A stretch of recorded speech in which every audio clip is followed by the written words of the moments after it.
ரத்தின மஹாலில் கண்மணியின் வரவுக்காக வைக்கப்பட்ட அந்த பிரம்மாண்டமான மதிய விருந்தும் தென்னந்தோப்பு கலகலப்புகளும் முடிந்து ஜமீன் மாளிகைக்கு வண்டிகள் வந்து சேர்த்தபோது இரவு 8 மணி கடந்திருந்தது. வீட்டில் இருந்த பெரியவர்கள் அனைவரும் தங்களது அறைகளுக்கு சென்று ஓய்வெடுக்க, சரணும் புகழும் தங்களது லேப்டாப்பில் அடுத்த நாள் மில் கணக்குகளை சரிபார்க்கும் வேலையில் அமர்ந்தனர். அதே நேரம் கவின் தனது அறைக்குள் நுழைந்து ஜன்னல் கதவுகளை திறந்து வைத்தான். இரவு நேரத்து குளிர்ந்த கிராமத்து நிலவொளி ஜன்னல் வழியே வெளியே அவனது அறைக்குள் மென்மையாக பாய்ந்து கொண்டிருந்தது. அவன் தன் சட்டையின் பொத்தான்களை கழட்டிவிட்டு ஒரு மாற்று உடைக்கு மாறிக்கொண்டிருந்தான். சரியாக அப்பொழுது யாழினி ஒரு டம்ளரில் ஆவி பறக்கும் சுட சுட பசும்பாலை கொண்டு வந்தவள் அவர்களது அறைக்குள் நுழைந்தாள். கதவை லேசாக தன் காலால் சாத்தியவளுக்கு தன் புருஷனை பார்த்ததும் அவளது முகத்தில் ஒரு மெல்லிய வெட்கம் குடியேறியது. புதிதாக கல்யாணமான அந்த ஒரு சில வாரங்களிலேயே கவினின் முரட்டுத்தனமான அன்பும் அவன் காட்டும் அக்கறையும் அவளை அவனுக்குள் முழுமையாக கட்டி போட்டிருந்தது. மாமா, இந்தாங்க, அத்தை பால் காய்ச்சி கொடுத்தாங்க, குடிங்க என்று யாழினி அந்த டம்ளரை அவனிடம் நீட்டினாள். அவளது குரலில் இருந்த அந்த புதுப்பெண் வலுவழுப்பும் மாமா என்ற அந்த உருகலும் கவினின் நெஞ்சில் ஏதோ ஒரு ராகத்தை மீட்டியது. கவின் பாலை வாங்காமல் அவளது முகத்தையே உற்று பார்த்தான். இன்றைக்கு ரத்தின மகாலுக்கு செல்லும் போது அவள் அணிந்திருந்த அந்த நீல நிற பட்டு புடவையும் அவளது கூந்தலில் வைத்திருந்த மல்லிகை பூவும் இன்னமும் அப்படியே இருந்தன. காற்றில் அந்த மல்லிகை பூவின் நறுமணம் அரை முழுக்க ஒருவித மயக்கத்தை ஏற்படுத்தி கொண்டிருந்தது. பாலா, அதை அப்புறம் குடிச்சுக்கலாம் டியாணி, முதல்ல இங்க வந்து உட்காரு என்று கவின் கட்டிலின் ஓரத்தில் அமர்ந்தபடி அவளது கையை பற்றினான். அவனது முரட்டுத்தனமான விரல்கள் அவளது மென்மையான மணிக்கட்டை தொட்ட அடுத்த நொடி யாழினியின் உடம்பில் ஒரு புதிய மின்னல் பாய்ந்தது போல உடல் சிலிர்த்தது. மாமா, என்ன மாமா நீங்க? கதவு வேற லேசாதான் சாத்தியிருக்கு, யாராச்சும் வந்துட போறாங்க, கையை விடுங்க என்று யாழினி சுற்றிலும் பார்த்தபடி பதற்றத்தில் கூற அவளது இதயம் படபடவென்று வேகமாக அடித்து கொண்டிருந்தது. யாரும் வரமாட்டாங்கடி என் செல்லம், வேணும்னா கதவை நான் லாக் பண்ணிடுறேன், நீ பயப்படாத என்றவன் சட்டென்று எழுந்து போய் கதவை தாழ்பால் போட்டுவிட்டு மீண்டும் அவள் அருகே வந்தான். அவனது ஒவ்வொரு அடியும் அவளை நோக்கி வரும்போது யாழினிக்குள்ளான அந்த பெண்மை தவிப்பில் திளைக்க தொடங்கியது. கவின் யாழினியின் கையில் இருந்த பால் டம்ளரை வாங்கி அருகில் இருந்த டேபிளில் வைத்தவன் பின்பு மெதுவாக அவளது இரு தோள்களையும் பற்றி தன் பக்கமாக திருப்பினான். அவளது கண்கள் வெட்கத்தில் தரையை பார்த்து கொண்டிருக்க கவின் தன் விரல்களால் அவளது தாடையை பிடித்து மெதுவாக நிமிர்த்தினான். நில ஒளியில் யாழினியின் முகம் ஒரு தேவதையைப் போல பிரகாசித்தது. அவளது உதடுகள் லேசாக நடுங்கிக் கொண்டிருப்பதை கண்டவன், என்னடி யாழினிக்குட்டி, கல்யாணம் ஆகி இத்தனை நாள் ஆகியும் உன் மாமனை பார்த்தா இன்னும் உனக்கு இந்த பயம் போகலையா? இன்னைக்கு ரத்ன மஹாலில் எல்லாரும் இருக்கும்போது என் பக்கத்தில் உட்காந்து நீ பரிமாறினியே, இந்த மாமனுக்கு சாப்பாட்டில் கவனமே இல்லடி, ஓ முகத்தில் தான் என் கண்ணே இருந்துச்சு என்று கவின் அந்த கம்பீரமான குரலில் மென்மையாக அலாதி பாசத்தோடு சொன்னான். யாழினி அவனது மார்பில் தன் கைகளை வைத்து லேசாக அழுத்தியபடி அவனது காந்த கண்களை நேருக்கு நேர் பார்த்தவள், சும்மா கதை சொல்லாதீங்க மாமா, நீங்கள் அங்கே மாறன் மாமா கூட பிஸ்னஸ் பற்றி பேசுகிறதுல தான் பிஸியாக இருந்தீங்க, நான் உங்களை கவனிச்சுக்கிட்டே தானே இருந்தேன். ஆனால் எனக்கு நீங்கள் பக்கத்தில் வரும்போதெல்லாம் ஏனோ தெரியலம்மா, உடம்பெல்லாம் ஒரு மாதிரி நடுங்குது என்று தன் மனதில் இருந்த அந்த அழகான காதலின் தவிப்பை ஓப்பனாக ஒப்புக்கொண்டாள். கவின் புன்னகையுடன் அவளது இடையை வளைத்து தன் பக்கமாக இன்னும் இறுக்கமாக இழுத்தான். அவளது மெல்லிய உடல் அவனது அகன்ற முரட்டுத்தனமான மார்போடு அப்படியே ஒட்டி கொண்டது. அவளது சூடான மூச்சுக்காற்று அவனது நெஞ்சில் பட்டு தெரிக்க கவினுக்குள் இருந்த அந்த ஆண்மையின் வேகம் கூடியது. அவன் தன் முகத்தை அவளது முகத்திற்கு மிக அருகில் கொண்டு சென்று அவளது மூக்கோடு தன் மூக்கை மென்மையாக உரசி, இந்த நடுக்கம் தாண்டி யாழினி புதுசாக கல்யாணமான ஜோடிகளுக்குள்ளே இருக்கிற உண்மையான காதல். ஓ மாமனுக்கு பிஸ்னஸ்ஸு மில்லுன்னு 1000 வேலைகள் இருக்கலாம், ஆனால் இந்த அறைக்குள்ளே வந்து என் பொண்டாட்டியோட இந்த மல்லிகைப்பூ வாசனைக்கு நடுவில் அவளை நெஞ்சோட அணைக்கிற போது கிடைக்கிற நிம்மதி இருக்கே, அதுக்கு இந்த உலகத்தில் எதுவுமே ஈடாகாதடி ராட்சசி என்று அவளது காதோரம் முணுமுணுத்தான். அவனது உதடுகள் அவளது காது மடல்களில் லேசாக பட யாழினி சுகமான ஒரு தவிப்பில் அவனது சட்டையை இறுக்கமாக பற்றி கொண்டாள். யாழினியின் கூந்தலில் இருந்த மல்லிகைப்பூக்கள் சில தளர்ந்து அவளது தோள்களில் விழுந்தன. கவின் மெதுவாக தன் கைகளால் அவளது கூந்தலை களைத்துவிட்டு அவளது கழுத்து வளைவுகளில் தன் விரல்களால் மென்மையான தீண்டல்களை ஏற்படுத்தினான். அவனது விரல்களின் தொடுதல் பட்ட இடமெல்லாம் யாழினிக்கு ஒரு புதிய சிலிர்ப்பை தந்தது. மாமா, லைட்டை ஆஃப் பண்ணிடுங்க மாமா, ரொம்ப வெளிச்சமாக இருக்கு என்று யாழினி வெட்கத்தின் உச்சக்கட்டத்தில் அவனது நெஞ்சில் முகத்தை புதைத்து கொண்டு கெஞ்சினாள்.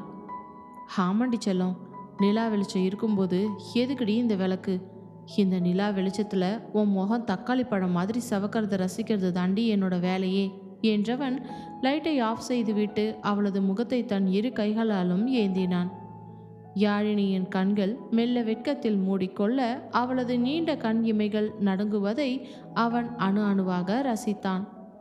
அவளது இதழ்கள் ஒரு புதிய காதலின் முத்தத்திற்காக காத்து கொண்டிருப்பதை உணர்ந்த கவின் சற்றும் தாமதிக்காமல் அவளது இதழ்களை தன் இதழ்களால் கவ்விக்கொண்டான்.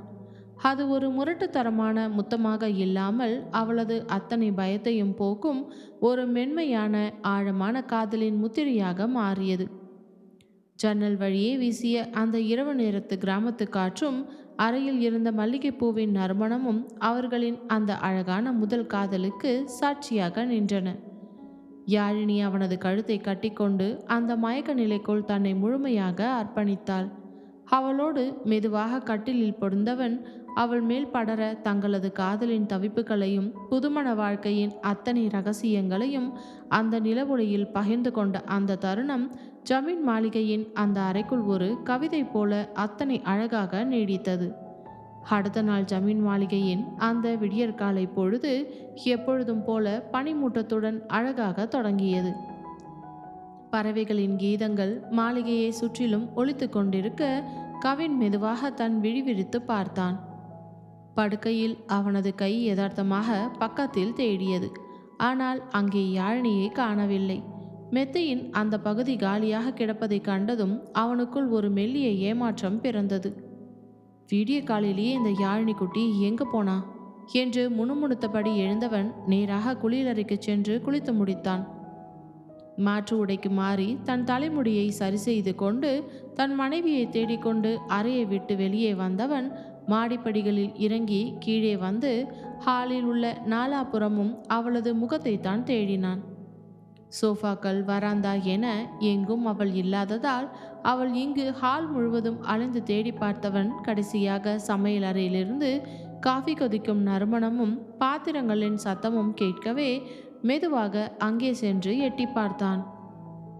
சமையலறைக்குள் நுழைந்தவன் கண்ட காட்சி அவனது நெஞ்சை குளிர வைத்தது. யாழினி மிகவும் பரபரப்பாக காஃபி போட்டு கொண்டிருந்தாள். அவளது கூந்தல் லேசாக கலைந்து புடவை முந்தானை இடுப்பில் சொருகப்பட்டிருக்க காலையிலேயே அவள் அத்தனை அழகாக தெரிந்தாள். கவின் சத்தம் போடாமல் பூனை நடை போட்டு அவளது மெதுவாக பின்னாடியே போனான். அவள் காஃபியை ஆத்தி கொண்டிருந்த அந்த நொடி சட்டென்று அவளது இடையை வளைத்து அவளை தன் மார்போடு சேர்த்து இறுக்கமாக கட்டிப்பிடித்தான். திடீரென பின்னால் இருந்து விழுந்த அந்த இறுக்கமான பிடியில் யாழினி லேசாக நடுங்கி போனாள். ஐயோ மாமா, என்ன பண்ணுறீங்க? பாட்டி இல்லை யாராச்சும் வரப்போகிறாங்க மாமா, ஃபஸ்ட்டு கொஞ்சம் தள்ளி நில்லுங்க என்று சுற்றிலும் பார்த்தபடி பதற்றத்தில் உருகி கேட்டாள்.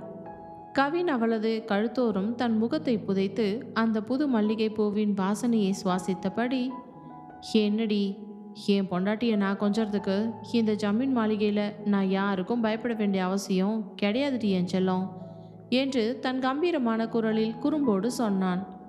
யாழினி வெட்கத்தில் முகம் சிவக்க அவனது கைகளை தன் கைகளால் விளக்க முயன்றபடி, சரிங்க மாமா, உங்களுக்காகத்தான் இப்போது காஃபி போடுறேன். நீங்கள் கொஞ்சம் நகர்ந்தீங்கன்னா காஃபியை கிளாஸில் ஊற்றி உங்ககிட்ட கொடுப்பேன். ப்ளீஸ் மாமா என்றாள் கெஞ்சலாக. அதெல்லாம் அப்புறம் பார்த்துக்கலாம்டி யாழினிக்குட்டி என்றவன் அவளது பேச்சை மொத்தமாக புறம் தள்ளி அவளது உடம்பை தன் புறமாக திருப்பினான். யாழினி என்ன நடக்கிறது என்று யோசிப்பதற்குள் அவளது இடுப்பில் கையை வைத்து அங்கிருந்த சமையல் மேடையில் அவளை அப்படியே தூக்கி அமர வைக்க யாழினியின் கால்களோ காற்றில் தொங்க அவளது முகம் இப்பொழுது கவினின் முகத்திற்கு நேராக இருந்தது. கவின் அவளது முகத்திற்கு மிக அருகில் தன் முகத்தை கொண்டு சென்று, ஏண்டி யாழினி, காலையிலே உன்னை பார்த்தாலே இந்த மாமனோட மூடு அப்படியே டோட்டலாக சேஞ்ச் ஆகுதுடி. வேணும்னா மறுபடியும் நம்ம ரூமுக்கு போய் நேற்று நைட்டு ஒரு எக்ஸசைஸ் பண்ணோமே, அதை இப்போவும் செய்வோமாடி ராட்சசி என்று அந்த ஹஸ்கி வாய்ஸில் அதீத காதலோடு கேட்டான். அந்த கேள்வியில் யாழினிக்கு உடம்பெல்லாம் குப்பென்று வெட்கம் பரவியது. முகம் தக்காளி போக சிவந்து போக அவனது மார்பில் தன் கைகளை வைத்து லேசாக தள்ளியபடி, மாமா போங்க மாமா, முதல்ல நீங்கள் ரொம்ப மோசமாக பேசுகிறீங்க, எப்போ பார்த்தாலும் உங்களுக்கு இதே நினப்பு தான் என்று சொல்லிவிட்டு அந்த கிச்சன் மேடையில் இருந்து கீழே இறங்க பார்த்தாள். ஆனால் கவின் அவளை விட தயாராக இல்லை. அவளது இடுப்பை இன்னும் ஆழமாக அழுத்தி பிடித்தவன் அவளை இறங்க விடாதவாறு அவளது இரு கால்களையும் லேசாக விரித்து அதன் சந்துக்குள் நெருங்கி சென்றான். அவளது உடல் அவனது ஆண்மையின் கம்பீரத்தோடு முழுமையாக ஒட்டி கொண்டது. யாழினியின் மூச்சுக்காற்று வேகமாக வீசத் தொடங்க கவின் அவளது தாடையை விரல்களால் மென்மையாக நிமிர்த்தி பிடித்து அவளது காந்த கண்களை ஆழமாக பார்த்து தன் முழு காதலையும் தன் கண்களில் திரட்டி காண்பித்து அவளையே உருக வைத்தான். யாழினி அவனது அந்த ஆழமான காந்த பார்வையில் அப்படியே மயங்கி நின்ற அந்த நொடி கவின் தன் ஒரு கையை அவளது பின் தலைமுடிக்குள் மெதுவாக நுழைத்து பிடித்து அவளது இதழ்களை தன் இதழ்களால் முழுமையாக சிறைப்பிடித்தான். யாழினியும் அந்த உணர்ச்சி வேகத்தில் தன்னை மறந்தவளாய் அவனுடைய சட்டை காலரை தன் இரு கைகளாலும் இறுக்கமாக பிடித்து கொண்டு அந்த மோகன உலகத்திற்குள் கரைந்தாள். சமையலறைக்குள் இந்த அளவுக்கு ஒரு பிரம்மாண்ட ரொமான்ஸ் யுத்தம் நடந்து கொண்டிருந்த அந்த வேளையில் ஹாலில் கவினை காணவில்லை என்று தேடிக்கொண்டே புகழேந்தி அங்கு வந்தான். டேய் கவின், எங்கடா இருக்க? காலையிலேயே மில் கணக்கை பார்க்கணும்னு சொல்லிட்டு ஹாலையே காணோம் என்று முணுமுணுத்தபடியே நேராக கிச்சன் வாசலுக்குள் நுழைந்தான். நுழைந்த அடுத்த நொடி அங்கே கவினும் யாழினியும் கிச்சன் மேடையில் அத்தனை நெருக்கமாக இதழோடு இதழ் பதித்து நின்றிருந்த அந்த கோலத்தை பார்த்த புகழேந்தியின் கண்ணே அவிந்து போனது போல ஆனது. அவனுக்கு முகமெல்லாம் குப்பென்று வியர்க்கத் தொடங்க நெஞ்சு படபடவென்று அடிக்க கையில் இருந்த ஃபைலை வைத்து தன் முகத்தை மூடிக்கொண்டவன், ஆயோ நான் எதுவும் பார்க்கல, சாமி சத்தியமா நான் எதையும் பார்க்கலடா என்று அலறியபடி வேகமாக அவன் உடம்பை திருப்பிக் கொண்டு நின்றான். புகழேந்தியின் அந்த அலறல் சத்தம் கேட்டு சமையலறையின் அந்த பெரும் மயக்கத்தில் இருந்த முதலில் யாழினிதான் திடுக்கிட்டு மீண்டாள்.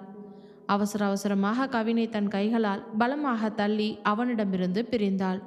மேடையிலிருந்து கீழே குதித்தவள் புடவையை சரி செய்தபடி, மாமா என்ன பண்ணிட்டீங்க பாருங்க, இங்க பாருங்க, புகழேந்தி மாமா வந்து எல்லாத்தையும் பார்த்துட்டாரு. ஐயோ எனக்கு அசிங்கமா இருக்குது, வெக்கமா இருக்கு மாமா என்று முகத்தை இரு கைகளாலும் மூடிக்கொண்டு சமையலறையின் மூலையில் போய் நின்றாள். கவின் சட்டென்று கலைந்த தன் சட்டையை சரி செய்து தனது பின்னந்தலையை லேசாக தட்டி தன்னை சமன் செய்து கொண்டான். அவனது மூடு கெட்ட கோபம் ஒரு புறம் இருந்தாலும் புகழின் அலப்பறையை பார்த்து அவனுக்கு சிரிப்புதான் வந்தது. யாழினியை திரும்பி பார்த்தவன், சரிடி செல்லம், நீ காஃபியை ரெடி பண்ணு, நான் இதோ வரேன் என்று ஆறுதலாக கூறிவிட்டு கம்பீரமாக கிச்சன் வாசலுக்கு வந்தான். அங்கே இன்னும் முகத்தை மூடிக்கொண்டு நின்றிருந்த புகழேந்தியின் தோளில் கையை பலமாக போட்டு அவனை அப்படியே தரதரவென்று ஹாலுக்கு இழுத்துச் சென்றான். ஹாலுக்கு வந்ததும் புகழின் கையை தட்டிவிட்ட கவின், சி நாசமா போனவனே, அறிவு கெட்டவனே, விடிய காலையில் உனக்கு என்னடா கிச்சனில் வேலை? எப்போ எங்கிட்ட நுழையணும்னு ஒரு விவஸ்தையே இல்லையாடா உனக்கு என்று ஆத்திரமாக கேட்டான். புகழேந்தி தன் முகத்தில் இருந்த வியர்வையை துடைத்துவிட்டு கவினையே வெறித்து பார்த்தவன், என்னடா அதே கேள்விய நான் கூட திருப்பி கேட்கலாமே, உனக்கு என்னடா கிச்சனில் வேலை? முதல்ல அதான் உனக்கும் உன் பொண்டாட்டிக்கும் மோரப்படி கல்யாணம் பண்ணி மாடியில் ஒரு பிரம்மாண்டமான ரூமே கொடுத்துட்டாங்களே, அப்புறம் என்ன, அங்கே போய் உன்னோட ரொமான்ஸை பண்ணி தொலைய வேண்டியது தானே. அதை விட்டுட்டு விடிய காலையில் கிச்சன் மேடையில் வச்சு பட்ட பகலில் எப்படிடா இப்படி ஒரு அநியாயத்தை பண்ணுறீங்க? பாவண்டா நான், என்னோட சாபம் உன்னை சும்மா விடாதுடா கவின் என்று தன் வைத்தெரிச்சலை கொட்டினான்.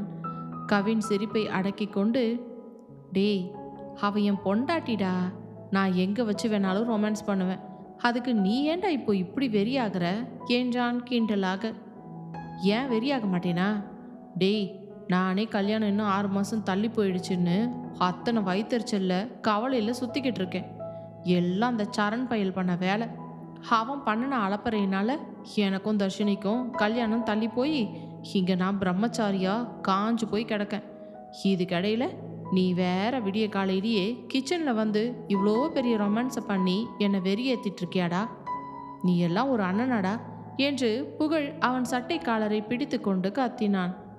புகழேந்தி கத்திக்கொண்டிருந்த அதே நேரத்தில் சரண் தனது பைக் சாவியை சுழற்றியபடியே ஹாலுக்குள் நுழைந்தான். அங்கே புகழின் கத்தலையும் கவினின் குறும்பு சிரிப்பையும் பார்த்தவன், என்னடா காலையிலேயே ஜமீன் மாளிகை அலர்து, என்ன பஞ்சாயத்து இங்க என்று கேட்டுக்கொண்டே அவர்கள் அருகில் வந்தான். புகழேந்தி உடனே சரணின் சட்டையை பற்றியவன், வாடா புண்ணியவானே, எல்லாம் ஒன்னால தாண்டா. நீ பண்ண வேலையினால நம்ம கல்யாணம் 6 மாதம் தள்ளி போயிடுச்சு. இங்கே பாரு உன் பெரிய அண்ணன் கவின் பண்ணுற வேலைகளை. விடிய காத்தாலேயே கிச்சன் மேடை மேலே யாழினியை தூக்கி வச்சு என்ன ஒரு நெருக்கம், என்ன ஒரு முத்தம், அதை அப்படியே நேரடியாக பார்த்து என் கண்ணே அவிஞ்சு போச்சுடா என்று சரணிடம் அத்தனை விஷயத்தையும் கொட்டினான். சரண் இதை கேட்டதும் ஒரு நிமிடம் அமைதியாக நின்றான். எப்பொழுதும் அவர்களை கிண்டல் செய்து கலகலப்பாக பேசும் அவன் இந்த முறை எந்த ஒரு நக்கலும் பேசாமல் மிகவும் பக்குவமாக புகழின் தோளில் கையை வைத்தான். அவனது முகத்தில் ஒரு யதார்த்தமான குற்ற உணர்ச்சி தெரிந்தது. ஆமாண்டா புகழ், கல்யாணத்தை தள்ளி போட்டது நான் பண்ண தப்பு தான்டா. சாரிடா, அன்னைக்கு நான் ஏதோ ஒரு நினப்பில் பண்ணிட்டேன். ஆனால் அதோட கஷ்டம் என்னன்னு இப்போ எனக்கு நிஜமாவே புரியுதுடா. தர்ஷினியை பார்க்கும்போது உனக்கு எவ்வளோ தவிப்பாக இருக்கும்னு இந்த சரணால் இப்போ ஃபீல் பண்ண முடியுதுடா. என்னை மன்னிச்சுடுடா என்று அவனிடம் சின்சியராக சாரி கேட்டான். சரண் இப்படி உருகி பேசவும் புகழேந்தியின் கோபம் பாதியாக குறைந்தது. நீ சாரி கேட்குறதெல்லாம் ஓகேடா சரண், ஆனால் அதுக்குன்னு இந்த கவின் பண்ணுற அநியாயத்தை பாத்தியாடா? தர்ஷினி பின்னாடி நான் சுத்த முடியாமல் தவிச்சுக்கிட்டு இருக்கேன். ஆனால் இந்த மனுஷன் யாழினி பின்னாடியே சுற்றிக்கிட்டு கிச்சனு தோப்புன்னு எல்லா இடத்துலையும் ரொமான்ஸை பண்ணி நம்மளை வெறியேற்றுறான்டா. இதை எப்படிடா சும்மா விடுறது என்றான் புகழ் சலிப்புடன். சரண் உடனே கவினை திரும்பி பார்த்தான். ஆமாம் கவின், புகழ் சொல்கிறதுலேயே ஒரு நியாயம் இருக்குது. நாங்கள் இங்கே கல்யாணம் ஆகாமல் காஞ்சு போயிருக்கோம். நீ இங்கே இப்படி பட்ட பகலில் கிச்சனில் வச்சு ரொமான்ஸ் பண்ணி எங்களை வெறியேற்றலாமா? இனிமே இந்த மாதிரி ஏதாச்சும் பார்த்தோம் அப்புறம் மில்லில் உங்கள் கணக்கு புத்தகத்தை நாங்கள் மாற்றி எழுதிடுவோம், பார்த்துக்கோங்க என்று தன் பாணியில் குறும்போடு அவனை மிரட்டினான். கவின் தன் தம்பிகளின் இருவரின் தோள்களிலும் கையை போட்டு பலமாக சிரித்தவன், டேய் தம்பிகளா, சரிடா, இனிமே உங்கள் கண்ணில் படாமல் என் ரூம்குள்ளேயே வச்சு நான் ரொமான்ஸ் பார்த்துக்கிறேன்.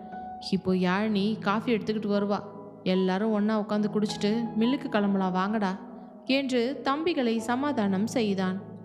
யாழினி காஃபி கப்புகளுடன் ஹாலிற்குள் வர சரணம் புகழும் கவினை பார்த்து முறைத்து கொண்டே காஃபியை வாங்கினர். ஜமீன் மாளிகையின் அந்த விடியற்காலை பொழுது அண்ணன் தம்பிகளின் அந்த யதார்த்தமான கிராமத்து வம்புகளுடனும் காதலர்களின் மெல்லிய காதலுடனும் அத்தனை கலகலப்பாக நீடித்தது. பிறகு கவின், சரண், புகழேந்தி மூவரும் தங்களது வண்டிகளை எடுத்துக்கொண்டு மில்லுக்கு புறப்பட்டனர். காரை நேரத்து குளிர்ந்த காற்று முகத்தில் அடிக்க சரண் பைக்கை வேகமாக செலுத்த அவனுக்கு பின்னால் புகழேந்தி மில் கணக்கு ஃபைல்களை பிடித்து கொண்டு அமர்ந்திருந்தான். கவின் அவர்களுக்கு முன்னால் சென்று கொண்டிருந்தான். மில்லுக்குள் வண்டிகள் நுழைந்தபோது அங்கே தொழிலாளர்கள் நெல் மூட்டைகளை ஏற்றி இறக்கும் வேலைகளில் பரபரப்பாக ஈடுபட்டு கொண்டிருந்தனர். பண்ணையாரின் குடோன் சீல் வைக்கப்பட்ட செய்தி அந்த ஒட்டுமொத்த கிராமத்திலும் பரவி இருந்ததனால் மில்லின் வியாபாரம் இன்றைக்கு 2 மடங்கு கூடியிருந்தது. 3 அண்ணன் தம்பிகளும் வண்டியிலிருந்து இறங்கி அவர்களது ஆபீஸ் அறைக்குள் நுழைந்தனர். கவின் நாற்காலியில் அமர்ந்து, சரண், அந்த புறவழிச்சாலையிலிருந்து வர லாரிகளோட லிஸ்ட்டை எடுடா. புகழ், நீ கொள்முதல் விலையோட கணக்க பாரு. மாறன் மச்சான் இந்நேரம் கிளம்பி இருப்பாரே, இன்னும் ஆளை காணோம் என்று பொறுப்போடு கேட்டான். புகழேந்தி ஃபைலை விரித்தபடியே, இதோ வந்துடுவார் கவின். ரத்தின மஹாலில் இன்னைக்கு கண்மணிக்கு விசேஷமாக சமையல் நடக்கும்னு நேற்று அத்தை சொன்னாங்கல்ல, அதான் கொஞ்சம் லேட் ஆகும் போல என்றான் யதார்த்தமாக. சரண் சிரித்து கொண்டே, ஆமாண்டா, கவின் பண்ண ரொமான்ஸில் கிச்சன் லேண்ட் ஆன மாதிரி அங்கே மாறன் மச்சான் என்ன பண்ணிக்கிட்டு இருக்காரோ என்று மீண்டும் வம்பு இழுக்க கவின் அவனை பார்த்து பேனாவை எடுத்து எரிவது போல சைகை காட்டினான். அண்ணன் தம்பிகளுக்குள் இருந்த அந்த யதார்த்தமான கிராமத்து சிரிப்பொலி அந்த ஆபீஸ் அறை முழுக்க நிறைந்தது. அதே வேளையில் ரத்தின மகாலின் சமையல் அறையில் வெண்பா மதிய உணவிற்கான வேலைகளை முடித்து கொண்டிருந்தாள். கண்மணிக்கு தேவையான பலகாரங்களை எல்லாம் செய்து முடித்துவிட்டு அவள் ஒரு டம்ளர் சுடு தண்ணீரை எடுத்துக்கொண்டு மாடி அறைக்கு வந்தாள். மாறன் மில்லுக்கு கிளம்புவதற்காக தனது சட்டையை அணிந்து கொண்டு கண்ணாடியின் முன்னால் நின்று கொண்டிருந்தான். வெண்பா அறைக்குள் நுழைந்து தண்ணீரை டேபிளில் வைத்தாள். அவளது முகத்தில் இருந்த அந்த பொறுப்பும் தன் குடும்பத்திற்காக அவள் காட்டும் அந்த தூய்மையான அன்பும் மாறனின் நெஞ்சை எப்போதுமே உருக்கும் ஒரு விஷயம். மாறன் மெதுவாக அவள் அருகே வந்து அவளது இரு கைகளையும் தன் கைகளுக்குள் பொதிந்து கொண்டவன், என்னடி வெண்பா, காலையிலேருந்து என் தங்கச்சி கூடவே சுற்றிக்கிட்டு இருக்க? உன் புருஷனை திரும்பி கூட பார்க்கலையே, இப்போ தான் உனக்கு என் ஞாபகம் வந்துச்சு அடிச்செல்லம் என்று அவளது காதோரம் குனிந்து அந்த கம்பீரமான குரலில் மெதுவாக கேட்டான். வெண்பா அவனது நெஞ்சில் தன் தலையை சாய்த்து கொண்டு அவனது சட்டையை இறுக்கமாக பற்றி கொண்டவள், மாமா சும்மா வம்பு பண்ணாதீங்க, கண்மணி இப்போ தானே சென்னையிலேருந்தே வந்திருக்கா, அதான் அவளோட கொஞ்ச நேரம் பேசிக்கிட்டு இருந்தேன். ஆனால் எனக்கு எப்போதுமே உங்கள் நினைப்பு தான் மாமா. இன்னைக்கு மில்லில் வேலை ரொம்ப அதிகமாக இருக்குமா? நேற்று அந்த பண்ணையார் பிரச்சனை முடிஞ்சாலும் எனக்கு என்னவோ இன்னும் உங்கள் பாதுகாப்பு பற்றின கவலை இருந்துக்கிட்டே இருக்குது மாமா என்று தன் பயத்தை அவனிடம் கொட்டினாள். மாறன் அவளது முகத்தை தன் கைகளால் ஏந்தி அவளது காந்த கண்களை ஆழமாக பார்த்தான். அவர்களுக்குள் இருந்த அந்த பழைய கசப்புகள் எல்லாம் மறைந்து இப்போ இருக்கிற இந்த ஆழமான கணவன் மனைவி அன்பு அவனது வாழ்க்கையின் ஆகச்சிறந்த தருணமாக அவனுக்கு தோன்றியது. அடியே என் செல்ல பொண்டாட்டி, நீ எதை பற்றியும் யோசிச்சு பயப்படாதடி. கவின், சரண், புகழ்னு 3 மச்சான்களும் எனக்கு பின்னாடி இப்போ ஒரு பெரிய பாறை மாதிரி நிற்கிறாங்க. நம்ம ஒத்துமையை பார்த்துட்டு அந்த பண்ணையாரே இனிமே நம்ம பக்கமே வரமாட்டான். நீ தைரியமாக வீட்டில் இரு, நான் சாயங்காலம் சீக்கிரமாக வந்துடுறேன் என்று அவளது நெற்றியில் ஒரு ஆழமான தூய்மையான முத்தத்தினை பதித்தான். வெண்பா அவனது காதலின் தீவிரத்தை புரிந்து கொண்டு வெட்கத்துடன் தலையசைத்தாள். மாறன் தனது சாவியை எடுத்துக்கொண்டு மில்லுக்கு புறப்பட்டான். மதிய நேரம் நெருங்கியதும் மாறனின் கார் மில் வாசலில் வந்து நின்றது. கார் நின்ற சத்தம் கேட்டு கவின், சரண், புகழ் மூவரும் ஆபீஸ் அறையின் ஜன்னல் வழியே பார்த்தனர். காரிலிருந்து மாறன் இறங்க அவனுக்கு பின்னால் ஒரு துடிப்பான கிராமத்து தாவணியில் கையில் ஒரு பெரிய லஞ்ச் பாக்ஸோடு இறங்கினாள் கண்மணி. அவள் ஆபீஸ் அறைக்குள் நுழைந்ததும் அண்ணன் தம்பிகள் மூவரும் புன்னகையுடன் வரவேற்றனர். வாங்க மாறன் மச்சான், என்ன கண்மணி இன்னைக்கு மதியமே மில்லுக்குள்ளே என்ட்ரி கொடுத்துருக்க என்று கவின் யதார்த்தமாக கேட்க, அண்ணன் மில்லுக்கு கிளம்பும்போது லஞ்ச் பாக்ஸை மறந்தே வச்சுட்டு வந்துட்டார் கவின் மாமா, அதான் வெண்பாண்டி என்கிட்ட கொடுத்து அண்ணன்கிட்டையும் உங்ககிட்டையும் கொடுத்துட்டு வர சொன்னாங்க என்று கண்மணி உரிமையோடு லஞ்ச் பாக்ஸை டேபிளில் வைத்தாள். உடனே சரணம் சிரித்து கொண்டே, ஓ வெண்பா செஞ்ச குழம்பா, அப்போ இன்னைக்கு மில்லில் ஒரு பிடி பிடிக்க வேண்டியது தான். டேய் புகழு, கணக்கு புக்கத்தெல்லாம் மூடி வைடா, முதல்ல சாப்பாடு தான் நமக்கு முக்கியம் என்றான் குறும்போடு. மாறன் நாற்காலியில் அமர்ந்து, கவின் மச்சான், இன்னைக்கு புறவழிச்சாலை வழியாக வந்த 5 லாரிகளும் எந்த பிரச்சனையும் இல்லாமல் குடோனுக்கு வந்து சேர்ந்துடுச்சு. பண்ணையாரோட ஆளுங்க எல்லாரும் இப்போது மொத்தமாக முடங்கிட்டாங்க. நாம் நாளையிலிருந்தே நம்ம புதிய எக்ஸ்போர்ட் பிஸ்னஸோட அடுத்த கட்ட வேலையை தொடங்கலாம் என்று பிஸ்னஸ் நோக்கில் பேசினான். நிச்சயமா மச்சான், நாம் 4 பேரும் ஒன்றா இருக்கிற வரைக்கும் நம்ம பிஸ்னஸை எவனும் தடுக்க முடியாது. நாளையிலிருந்து புதிய ஆர்டர்களை எடுக்க ஆரம்பிச்சிடலாம் என்று புகழேந்தியும் பக்குவமாக சொன்னான். அவர்கள் 4வரும் பிஸ்னஸ் பேசுவதையும் தங்களுக்குள் இருக்கும் அந்த யதார்த்தமான அண்ணன் தம்பி மற்றும் மச்சான் உறவு முறையோடு கெத்தாக விவாதிப்பதையும் கண்மணி பெருமையோடு பார்த்து கொண்டிருந்தாள். ரத்தின மகாலும் ஜமீன் குடும்பமும் ஒன்றாக இணைந்து நிற்கும் இந்த அழகிய தருணம் அந்த ரைஸ் மில்லின் ஆஃபீஸ் அறைக்குள் ஒரு புதிய பிரம்மாண்டமான பிசினஸ் சகாப்தத்திற்கான அஸ்திவாரமாக அமைந்தது. அடுத்த நாள் காலை உணவு முடிந்து மில்லில் அடுத்த கட்ட கொள்முதல் வேலைகளை பார்ப்பதற்காக ஜமீன் மாளிகையிலிருந்து 3 அண்ணன் தம்பிகளும் கிளம்புவதற்கு தயாரானார்கள். போர்டிகோவில் கவினின் புல்லட் பைக்கும் சரண் மற்றும் புகழேந்தியின் ஸ்போர்ட்ஸ் பைக்குகளும் வரிசையாக அணிவகுத்து நின்றன. கவின் தனது பைக் சாவியை சுழற்றியபடி முன்னால் வர யாழினி சமையலறை வாசலில் நின்று அவனையே பார்த்து கொண்டிருந்தாள். காலையில் சமையலறையில் அவளோடு நடந்த அந்த விறுவிறுப்பான ரொமான்ஸ் நினைவுகள் இன்னும் அவளது முகத்தில் ஒரு மெல்லிய நாணத்தை தந்திருந்தது. கவின் தன் பைக்கில் ஏறி அமர்ந்து யாழினியை பார்த்து ஒரு குறும்பு சிரிப்புடன், போயிட்டு வரட்டுமாடி என் செல்ல பொண்டாட்டி என்று கண்ணடித்தான். சரணும் புகழும் தங்களது பைக்குகளை ஸ்டார்ட் செய்ய 3 பேரும் பைக்குகளின் முழக்கமும் அந்த ஜமீன் மாளிகையே அதிர வைத்தது. மூவரும் ஒரே நேர்கோட்டில் தங்களது பைக்குகளை செலுத்த அந்த விடியற்காலை பனிமூட்டத்திற்கு நடுவே 3 அண்ணன் தம்பிகளும் பைக்கில் பறந்து போற அந்த காட்சி கிராமத்து சாலையில் செம்ம மாசாக இருந்தது. மில்லுக்குள் 3 பைக்குகளும் டயர்கள் அலற வந்து நிற்க வண்டியிலிருந்து இறங்கிய கவின் தன் சட்டையை தட்டிவிட்டபடியே, டேய் சரண், அந்த லோடு வர்ற கணக்கை எடுடா. புகழ், நீ கொள்முதல் ஃபைலை ஆஃபீஸ்குள்ளே எடுத்துட்டு வா என்று அவர்களுக்கு உத்தரவிட்டு முன்னால் நடந்தான். மில் ஆஃபீஸர் அறைக்குள் புழையந்தி ஃபைல்களை அடுக்கி கொண்டிருக்க மாறனின் கார் வந்து மில் வாசலில் நின்றது. காரிலிருந்து மாறனும் அவனது தங்கை கண்மணியும் இறங்கி உள்ளே நுழைந்தனர். வாங்க மாறன் மச்சான், என்ன கண்மணி, இன்னைக்கும் மதியமே அண்ணன் கூட மில்லுக்கு வந்துட்ட என்று கவின் ஆஃபீஸ் நாற்காலியில் அமர்ந்தபடி யதார்த்தமாக கேட்டான். ஆமாம் கவின் மாமா, வீட்டில் இருந்தால் ரொம்ப போர் அடிக்குது. அதான் அண்ணன் கூட சேர்ந்து வந்து உங்கள் எல்லார் கூடயும் பேசிக்கிட்டு இருந்தா நேரம் போகிறதே தெரியாதுல்ல, அதனால தான் நானும் வந்துட்டேன் என்று கண்மணி சிரித்து கொண்டே கூறினாள். ஓ, அப்படியா விஷயம்? அதுவும் சரிதான்.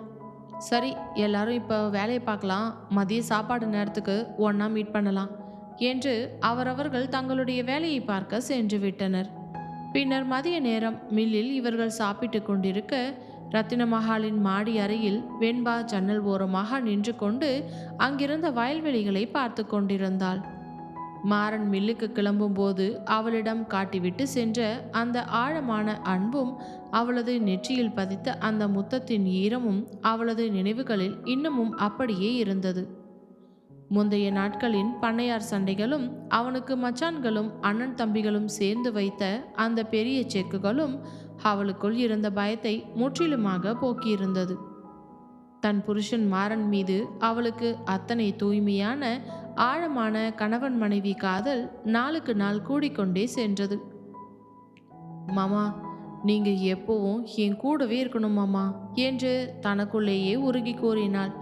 சரியாக அப்பொழுது அவளது மொபைல் போன் ஒளிரத் தொடங்கியது. ஸ்கிரீனில் மாறன் மாமா என்ற மாறனின் பெயர் மின்னியதை கண்டதும் அவளது முகத்தில் ஒரு பேரன்பின் புன்னகையே அரும்பியது.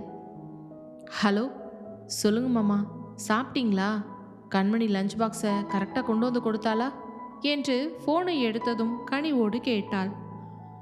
மறுமுறையில் மாறன் மில் ஆஃபீஸில் இருந்து ஜன்னல் வழியே வெளியே பார்த்தபடி அந்த கம்பீரமான குரலில் மெதுவாக, என் செல்லம், நீ வச்ச குழம்ப சாப்பிட்டதுக்கப்புறம் தாண்டி இந்த மாமனுக்கு உசுரே வந்துச்சு. ஆனால் சாப்பாடு நல்லா இருந்த அளவுக்கு என் பக்கத்தில் என் பொண்டாட்டி இல்லாதது தாண்டி ரொம்ப பெரிய குறையா இருக்கு. மில்லில் எவ்வளோ வேலை இருந்தாலும் என் கண்ணுக்குள்ளே ஓ முகம் தாண்டி ஓடிக்கிட்டே இருக்கு வெண்பா குட்டி என்றான் அந்த அஸ்கி வாய்ஸில் அதீத காதலோடு. வெண்பா வெட்கத்தில் ஃபோனை இன்னும் இறுக்கமாக பற்றி கொண்டு, சும்மா இருங்க மாமா, அங்கே கவினண்ணனும் மற்றவங்களும் இருப்பாங்க, அவங்க முன்னாடி இப்படியா பேசுறது? சாயங்காலம் வீட்டுக்கு சீக்கிரமாக வாங்க, அப்புறம் பேசிக்கலாம் என்று செல்லமாக கோபித்து கொண்டாள். மாறன் பலமாக சிரித்துவிட்டு ஃபோனை வைக்க வெண்பா அந்த தூய்மையான அன்பின் மயக்கத்தில் திளைத்தாள். மாலை 4:30 மணி ஆனதும் மில்லின் நெல் கொள்முதல் வேலைகள் அனைத்தும் ஒரு முடிவுக்கு வந்தன. பண்ணையாரின் பிசினஸ் முடக்கப்பட்டதால் இப்பொழுது மில்லின் அத்தனை லோடுகளும் நல்லபடியாக குடோனுக்குள் வந்து சேர்ந்திருந்தன. மாறன், கவின், சரண், புகழேந்தி 4வரும் மில்லின் பெரிய டேபிளை சுற்றி அமர்ந்து புதிய எக்ஸ்போர்ட் பிஸ்னஸை பற்றி தீவிரமாக விவாதித்தனர். பாருங்க மாறன் மச்சான், நாளையிலிருந்து புதிய மாவட்டங்களுக்கும் நம்ம லோடுகளை அனுப்புறதுக்கு ஆரம்பிக்கலாம். அதுக்கான அத்தனை லைசன்ஸ் வேலைகளையும் புகழ் இன்னைக்கு கரெக்டாக செஞ்சு முடிச்சிட்டான் என்றான் கவின் யதார்த்தமாக. செம்ம பிளான் கவினண்ணா, செம்ம. 4 பேர் ஒன்றா இருக்கிற வரைக்கும் இந்த ஊரில் நம்மள பிஸ்னஸை எவனோ அசைக்கவே முடியாது என்று சரண் தன் பைக் சாவியை சுழற்றியபடியே கெத்தாக சொன்னான். மாறன் எழுந்து தன் மச்சான்களின் தோள்களை தட்டி, சரி மச்சான்ஸ், இன்னைக்கு வேலையெல்லாம் பக்காவாக முடிஞ்சிச்சு. நீங்கள் 3 பேரும் பைக்கில் பத்திரமா போயிட்டு வாங்க. சாயங்காலம் நாம் ரத்தின மஹாலில் மீட் பண்ணலாம் முடிஞ்சா என்று நாகரிகமாக விடை பெற்றான்.